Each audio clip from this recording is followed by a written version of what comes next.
All right, welcome to Mentor Matters. It's been some time. I don't think I did a video for maybe like a year. But that is because there are just some things that have to get in order. I firmly believe in having your affairs in order before you try to mentor or support others.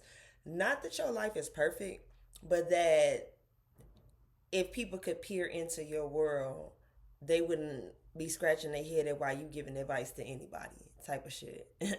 So I had to just take a step back. I got into a relationship, wanted to kind of see where I was gonna go. I didn't want my videos to be um about the relationship, but like me acting like I'm speaking in general terms as I'm processing and things like that. Prior to this relationship, that which made a year last month, I had not been in a serious relationship. I've had some serious relationship attempts. I call an attempt anything that does not exceed a year. So if it's 4 months, 5 months, we wanted to be serious, but the compatibility wasn't there, or somebody was not who the other person thought they were, or whatever, then that was an attempt. But just at my age, that age being 40 in 10 days, 39, I'm 39 and 355 days old. Um, you just want to approach things from a certain lens, and anything that's not exceeding a year cannot be considered serious.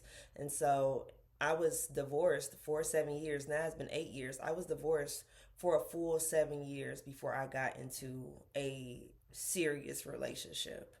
And that's saying a lot.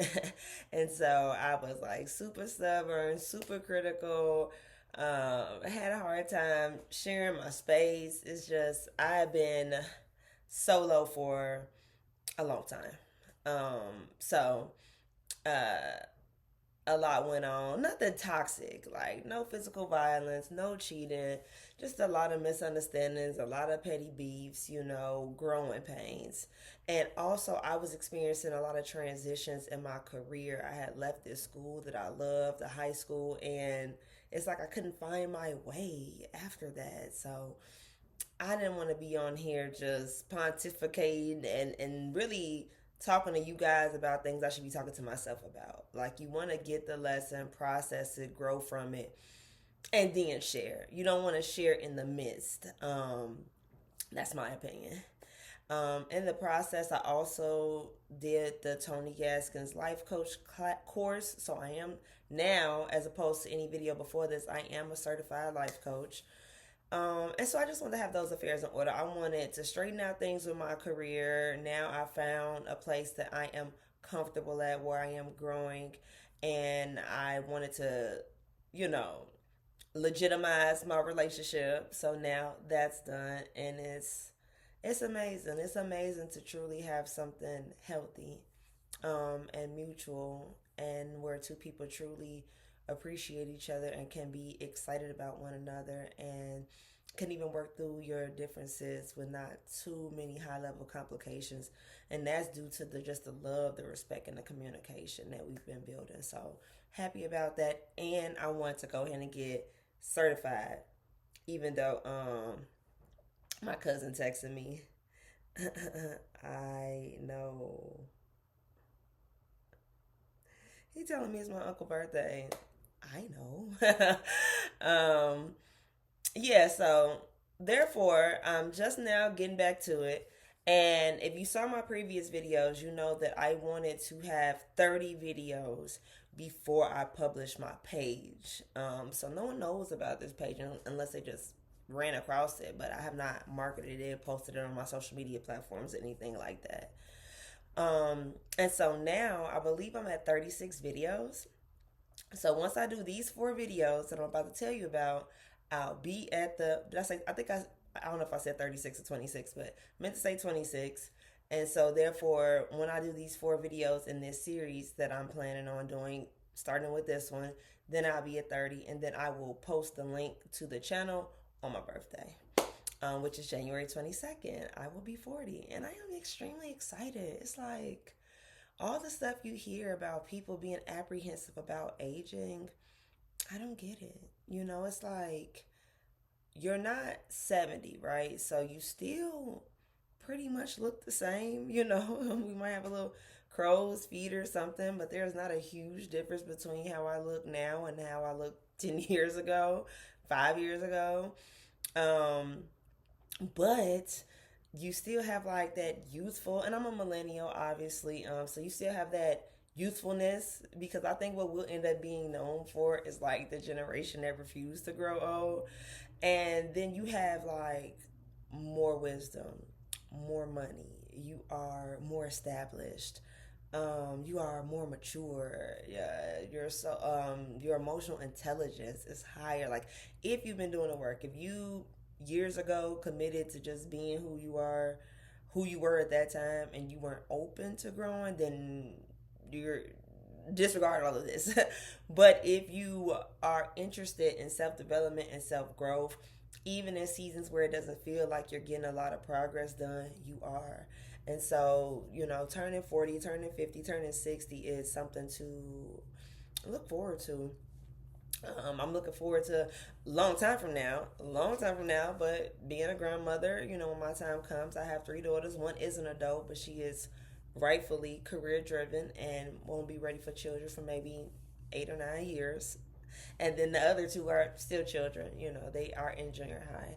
So I'm looking forward to my hair graying. I don't have any gray hair, which is crazy because my little sister has a ton, and both my parents grayed early. They had gray hair by the time they were the age I am now. So, but instead of getting the gray hair, which I would have preferred, I got the bad left knee. I have arthritis in my left knee, so I have to tread carefully because I like to dance and I like to hike, and some would say I've been overexerting myself and not taking good care of my limbs, no, my joints. So I'm working on that, but I digress. So I have this 40 lesson series that I'd like to kick off today. And ideally, I want to do 10 lessons on 4 different videos in order to make it a series. So I'm going to start. I put together this list maybe about a month ago, and I was just gonna do it as a long Facebook post. But I'm like, you don't even have content for your channel and that you haven't been active on in a year. So wouldn't it be better used in this space, with people who are here to learn, to grow, to get some guidance or some insight of some sort? I still just consider myself a mentor, more so than a life coach. Because I have nuanced feelings around life coaching, but I think it's the best title, to attach to what I'm trying to do here, which is just share my journey and help others where and when I can. All right, so number one, your emotions and a feeling are not the same thing. And I think I did a video on this before, but just to double down on it, because it's easier said than done. A feeling, like something you have like in your gut, like it's more so your intuition, or if you subscribe to Christianity, it's the Holy Spirit, or that just that inner knowing, versus emotions coming from thoughts that we have, that are fleeting. Some of those thoughts are incorrect, some of those thoughts are toxic, some of those thoughts come from our insecurities. So our emotions, while possibly valid, because they're not always valid, sometimes they're just, you should not be feeling that way about that. It's unhealthy to have negative emotions around that. um it's just important to break those things into 2 different pieces. I have a feeling about something and I want to go with my gut, and I'm angry, I'm sad, I'm agitated. Those feelings, may or may not be valid, and even if they were valid, you would need to process them and still let them go. And I won't get too far into that because I think that's another one that I have on the list about, um, not holding on to things. Number two, some poor choices are necessary. Now, this, I am, last night my man was telling me something about me being OCD. And I am a little bit of a perfectionist in some ways. I still feel like I'm like free spirited and stuff, but I could be a little meticulous, when it comes to things I think are important, like keeping a clean home, academic excellence, killing it in your career field of choice, taking pride in what you do.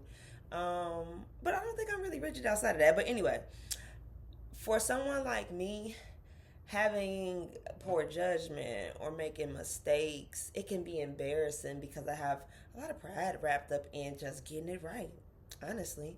But I'm spontaneous. So it's like, how I think I'm spontaneous. My partner does not, but it's interesting how everything is relative too.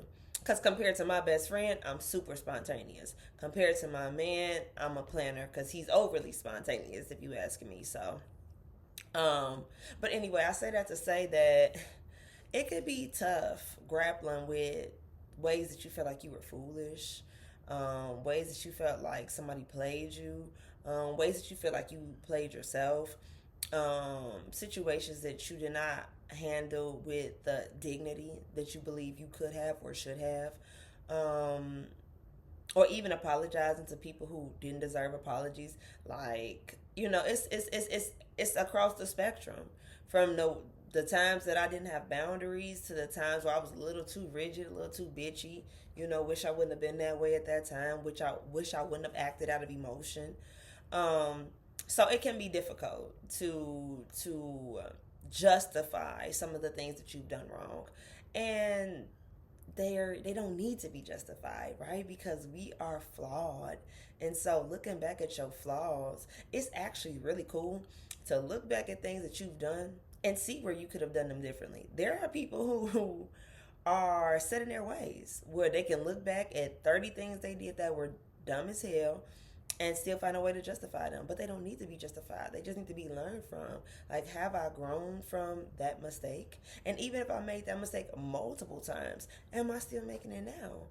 So instead of being happy over maturing and growing, we can tend to be caught up in shame or embarrassment, or if we're too caught up in what others think, the opinions we think that people still have about us from prior. When I first got divorced, well, I was a stay-at-home mom. So when I first got divorced, I worked at IHOP. I already had my bachelor's, but with a degree, working at IHOP, working in construction. That's how I messed up my knee. And I remember being embarrassed that my ex-husband was so much further along in his career than me, but he had a 6 year head start that I contributed to in very tangible ways, like putting in applications on his behalf. And so, when you're looking at the past and it's bothering you, that hey, that's awesome, because that means that you're making progress in life, that you don't even recognize certain thoughts and beliefs that you used to have. Don't be embarrassed of them. Be proud of where you are now, in contrast, right? And that's not something that affects everybody, but just those of us, those of us that were like teacher's pet, Little Miss Perfect, in a way, because it's been plenty of ways I haven't been that way, right? So, number three, you can't force anything to happen before it's time. So, I really did not want to go on the single journey. Yes, I filed for divorce, but I wanted to replace my ex husband quickly. I wanted to get into my next relationship, and I did so, and it was a flop. And then I tried again, and it was a flop. And I didn't want to have to be alone. I had a grammar school and high school sweetheart, which was one person that took me from, like, not grammar school, eighth grade, so junior high through high school. And then I had two college boyfriends, roughly, one at the beginning and then one at the end. And then I graduated, and I got married. And so I had not really had any alone time, any downtime. I had always been somebody's girl. And I was so afraid to find out what I would be like if I wasn't the perfect girlfriend anymore, because I'm not anybody's girlfriend. So I really tried to rush replacing him, and he didn't try to rush replacing me, but he organically got back in tune with the person he dated before me, and they really took their time. They really did. Like, they were, uncommitted for I think maybe 2 years that they were just friends and then transitioned to a relationship. And then I think they got married at like the 6 year mark. So he was really taking his time versus me so eager to meet somebody, and he met somebody or reconnected with somebody that was the one for him. I'm happy for them. And I didn't, because I was the one that was trying to expedite the process, and it didn't work out for me. It really wasn't truly until I wasn't looking, which took me a long time, because certain things would trigger me to look, like the holidays or something else would have me like, okay, no, I need to get a boyfriend. And then I would get involved with somebody and it just be like, this was terrible. This is a terrible plan. So I'm gonna say not rushing things is key. Um Number four, and I think that most people already know this, but again, this is the lessons that I learned, so they're gonna be specific to my personality, right? Because some people might be like, duh. So that you'll never have it all figured out. I would love to have it all figured out. I don't know why. Like, probably because of anxiety. I need to know, or I need to think I know. If I know that I don't know, I start getting anxious. And so, really understanding that as much wisdom as I do feel like I've accumulated now through just being a student of the earth, lifelong learner, an educator by trade, but also like I've always just been curious and seeking out information to synthesize into wisdom and applicable ways that I can live my life to the fullest, right? And so, as much as I feel like I've obtained, I haven't even scratched the surface of everything that I will learn and in all the ways that I will grow. And then hopefully when I'm on my deathbed as a centritarian, right after my 100th birthday, there'll still be things that I didn't have completely figured out. And being okay with that has definitely been, like I said, for some it's like, what? But for me, it's like, it's like a relief to know that I'll never know, and therefore I don't feel the pressure to know and to always get it right. That was number five. I don't know if I said that. Number six, knowing yourself is the biggest project you'll ever have, and I do believe I covered this before, but that's first and foremost. My daughter recently went through a breakup. I don't think she would mind me sharing that. And she's like, what am I going to do? And it was her first relationship. And I'm like, get to know you. Jump off into those hobbies. Get into some groups. Like I'm in a black and hiking group. I am in like a homestead group, which is like how you learn to live off the land and stuff. And I haven't started up any of that work or growing my own food or anything, but I plan to. So that's one of my hobbies. I am an indoor gardener. Have these things all through my house. Um, I cycle. I skate. I read. I write. I do have an interest in calligraphy. And then, so knowing myself in the present, but then getting to know that little girl that I was before 10. Who was I as a teenager? Who do I want to be in the future? So, just like that journey of self, what are my triggers? Why do they trigger me? How can I heal in this area? Who do I hang out with? Are they benefiting me? Even with family, like I'm not one of those cut family off kind of people. Um, but I do distance myself from who I need to be distanced from. You know what I mean? So, yeah, so I'm not gonna cut off a family member, but I'll definitely pick and choose who I spend more or less time with, based on what's gonna best serve me and who I am attempting to become. So yeah, that journey of self, what career will suit me, not just what I'm good at, but the environment of that career. Do I want that? So it's like, let's say I'm crazy charming and I want to go into sales.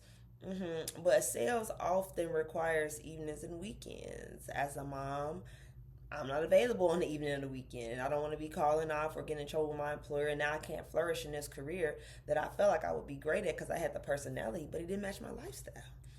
So, like, you need a PhD in you. who you are, who you've been, who you want to become, and a whole roadmap of ish. You feel me? So that's my number 6. Knowing yourself is the biggest and most vital project. Even before self-love comes self-knowledge. You can't even love yourself until you know what you're loving about you. It's easy to say, like, just love yourself just cuz, like, okay, but isn't it much easier to love myself because I love how I love on other people, because I am impressed by my own writing, and am because I think that I'm killing it with this parenting thing, because I love my interior decorating skills, and so it's like, because you wouldn't love somebody else blindly, so you don't even have to love you blindly. You have a lot of reasons to love yourself that are just not even discovered yet. So do that. 7. Life will change your opinions. So as a smarty pants, I've had some pretty strong opinions in my life. And I had this ongoing joke with my best friend, like, anytime I talk mess about anybody's situation, which I don't really do now, but I did when I was younger, like teens, 20s, early 30s, maybe. Maybe. I think I had stopped by then because I had started seeing that anything I say about somebody and try to poke my chest out, like, why are they doing that? I will soon know why they did that, why they're doing that, and why they handle things the way they handle them. Even if I wouldn't do the same, I'll find myself in a situation like, oh, now I see why so and so or so and so. Not laughing at people. I mean, like, trying to take a moral high ground over other people's decisions and how they approach life. And there's one thing I learned: everything is just based on what we've learned and our circumstances, what we've learned by way of living, our circumstances, our experiences. And as our experiences change, our opinions will change, and that is for the better. And so I'm never ashamed to say, if someone brings up something like, well, you said this, if I did in fact say it, and I'm no longer taking that stance, I say that I don't feel that way anymore. And sometimes I elaborate, sometimes not. It'll depend. But I don't hold firm to anything because I'm afraid of being called a hypocrite or inconsistent, or I don't want to look like I don't know what I'm talking about, because I'm all about the transparency. So allow that. Allow your opinions to change as you grow. I'm at 22 minutes. So yeah, so maybe I'll make each video 30 minutes. In which case, yes, yes. I'll make each 10 lesson video 30 minutes. Okay. Thanks for thanks for being here as I walk myself through this, okay? Um Number 8, true research is an extensive process most don't bother with. So, this kind of ties into my previous point. Nobody really, and I say this humbly as a person that is in a doctoral program, I didn't know anything about research prior to this program. So, and the rigor of research, right? What true research consists of, like peer reviewed journals, empirical studies, and synthesizing the information from various relevant sources to come up with a conclusion, right? Most of the time, when somebody says they've researched something and they're using that to argue with you, they may have read one book from one person with one opinion. And anyone can publish a book, right? If they did that, they may have read some articles online that are not fact checked. They may have watched some YouTube videos similar to this one, but this is not, I don't hold this up as data. This is my experience and me sharing it. So I wouldn't expect someone to say they've researched something after they watch me talk about it.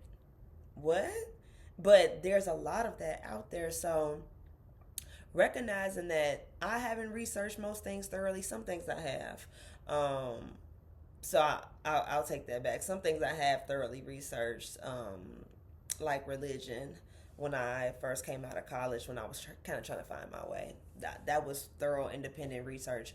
But besides that, not really. And so you have to know that about other people. So their opinions are not based on their truly extensive research.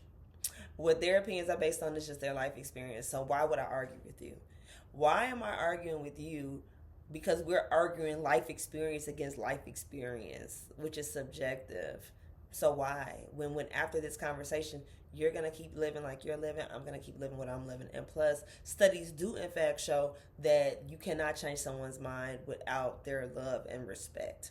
So that alleviates any online debate. That alleviates any dinner party argument.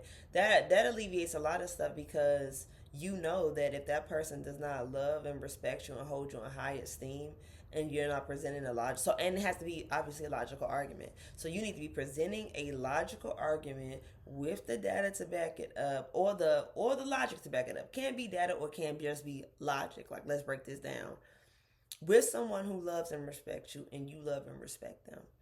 If it's not that type of exchange, absolutely nothing's going to change for either one of you. So, what are we bothering with? But the whole thoroughly researched kick, like, very few things are thoroughly researched. So, always take that with a grain of salt. Um, 9. Follow the ebbs and flows of life and nature seasons. So I'm big on, like, it's cold out, I'm in the house, I'm wearing comfortable jogging suits, I'm making ghetto gumbo right now. I don't know if I want to tell you what ghetto gumbo is, but it's wonderful. I am, lighting my warm scented vanilla holiday smelling candles. I am buying new rugs. I'm cutting up the heat. I'm getting under the covers trying to snuggle with my boo. I'm not as productive as I am in the spring and summer, and that's okay because why would I be maxing myself out month after month, week after week, day after day? Like, that does not align with the ebbs and flows of life. We don't have a full moon every night. You know what I mean? So coming to a place where I can appreciate the seasons and go with that flow. Like, it's dark out earlier here. I'm in Chicago. Well, I'm in the Chicago suburb. But so it's getting dark earlier. I'm gonna turn in a little earlier. In the summer, I might stay up to midnight. This time of year, I'm tucked in by 10. Just going, because now you're going along with the flow of the earth that we live on versus trying to go against it. So I've just found to have such peace of mind where when I just align myself to what's happening in the season thereof. In the spring, I'm going to be rejuvenating, changing things around the house, spring cleaning, coming up with new projects, buying lightly colored clothes. Like, I believe in the new birth of the spring. And then in the summertime, like, I consider that time to celebrate. I'll be drinking a little bit more. I'll be outside more. It's just, I believe in going with the ebbs and flows and the seasons of life. And that's also metaphorical. So I'm speaking physically, but also metaphorical. There are seasons where you should be alone. There are seasons where you should be taking on a lot of new things. There are seasons where you need to be still. There are seasons where you need to be more social and be all about the networking. There are seasons for new projects. There are seasons to pick up an old project and complete it. Ebbs and flows, seasons. Getting in tune with that definitely changed things for me. And then 10 is you could not settle if you tried. And again, this is for me, but I know there are some people out there that feel me, that it's just like, okay, already. I just want to find some place that I want to work at and just chill and just retire there. There's gonna be something in there that just keeps on pushing you out the door because that's not God's best for you. That's not the highest level of you at that particular place. So something's gonna go wrong. So even though you planned on settling, you couldn't. It's the same way I also feel, which I spoke to before about my relationship. Like, I tried to settle, like, I just don't want to be alone. I can work with this. No, you can't. And so therefore things just kept going wrong on that journey until I met my person, and then things started going right. Like, things haven't been perfect, but it's different. It's different than things just being completely unaligned and me trying to force the alignment versus that alignment kind of coming in naturally, and then we're just doing that cleanup work on that roadway on the way to happily ever after. We're just doing a little street cleaning, but that line is paved and looking good from the onset. So that's not the same thing. So you can keep trying to settle. You can keep trying to live beneath your highest purpose or goals or lifestyle, and it's gonna keep getting shuffled up. You're not gonna be able to do it because we just were not intended to do it that way. So when things keep going wrong and you're giving it 1,000%, know that that is the power that is your purpose, and that purpose has you have several purposes. You have a certain purpose in relationship, you have a certain purpose in career, you have a certain purpose within your family, you have a certain purpose in your community. But anytime you try to do less than that, you're gonna be frustrated. And allow yourself to be frustrated and just move on. So those are the top 10. I'm thinking, should I do like a little mini recap? Yes. One, your emotions and feelings are not the same. Two, some poor choices were necessary. Three, you can't force anything to happen before the appointed time. Four, you'll never have it all figured out. Five, you can. What? See, now I see for five, I have you can overcome anything, which I didn't speak to. Six, I have knowing yourself is the biggest project you'll ever have. Seven is life will change your opinions. Eight is true research is an extensive process that most don't bother with. Nine is follow the ebbs and flows of life. And 10 is you can settle if you try. Five, I guess I skipped. um, and that's just, there are a lot of times when we think we're all washed up, right? It can be a divorce, it can be transition of careers, it can be a difficult patch in life of a myriad of reasons. It can be finances, you can end up in a shelter. A lot of things can go wrong. Just know you can still overcome it. We can be down bad, but we don't stay down. Never.